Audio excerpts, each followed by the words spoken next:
Get ready start.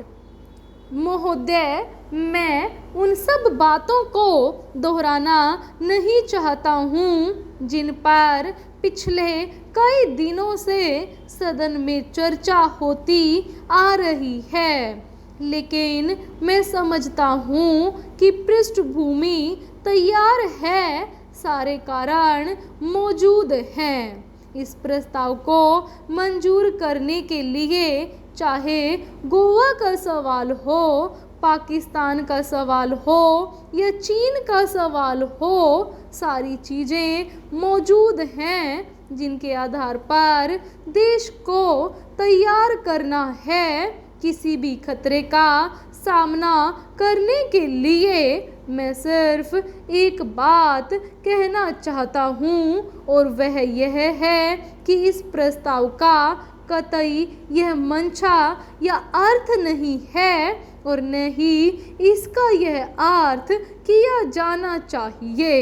इस मुल्क में या इस मुल्क के बाहर हिंदुस्तान में कुछ ऐसे लोग हैं जो यह चाहते हैं कि लड़ाई की भावना पैदा हो या यह चाहते हैं कि किसी पर हमला बुला दिया जाए या दुनिया में लड़ाई की भावना पैदा करना चाहते हैं। ऐसी बात हरगिज़ नहीं है, लेकिन यह बात ज़रूर है कि हमें अपनी शक्ति कायम रखनी है। हमें किसी से डरना नहीं है। हमें इस भावना को पैदा करना है कि हम किसी पर हमला बुलाने वाले नहीं हैं, लेकिन इसके साथ साथ यह बात भी ज़रूर है कि हमें किसी से डरने वाला भी नहीं होना चाहिए। मैं समझता हूँ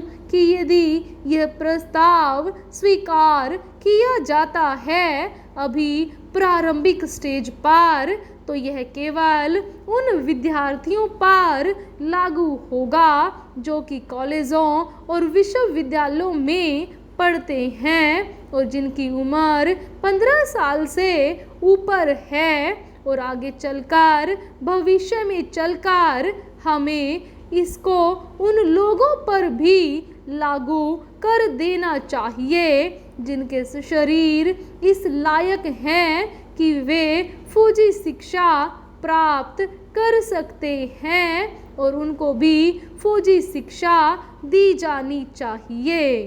सारी परिस्थितियों को देखते हुए और सीमाओं पर जो संकट पैदा हो गया है उसको देखते हुए भी तथा अपनी स्थिति को साफ करने के लिए देश में और बाहर भी यह अनिवार्य हो गया है कि सरकार इस प्रस्ताव को स्वीकार करे और मुल्क में यह भावना पैदा करे कि कुछ भी हो, हमारे देश में कितनी भी मत विभिन्नता हो, राजनीतिक उद्देश्यों में विभिन्नता हो, जहाँ तक देश की सुरक्षा का सवाल है, देश की सीमाओं पर किसी खतरे का सवाल है, उसका सामना करने के लिए इस देश का बच्चा बच्चा तैयार है।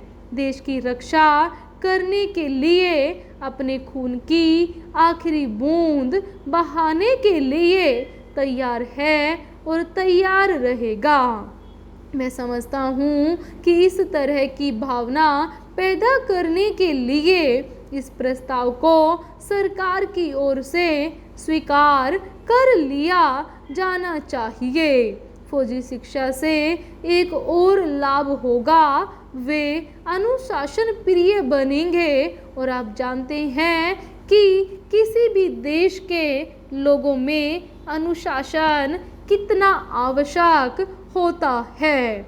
आज चारों ओर बढ़ते हुए अनुशासनहीनता को देखते हुए यह और भी ज़रूरी हो जाता है कि इस तरह के प्रस्ताव को सरकार फौरन स्वीकार कर लें।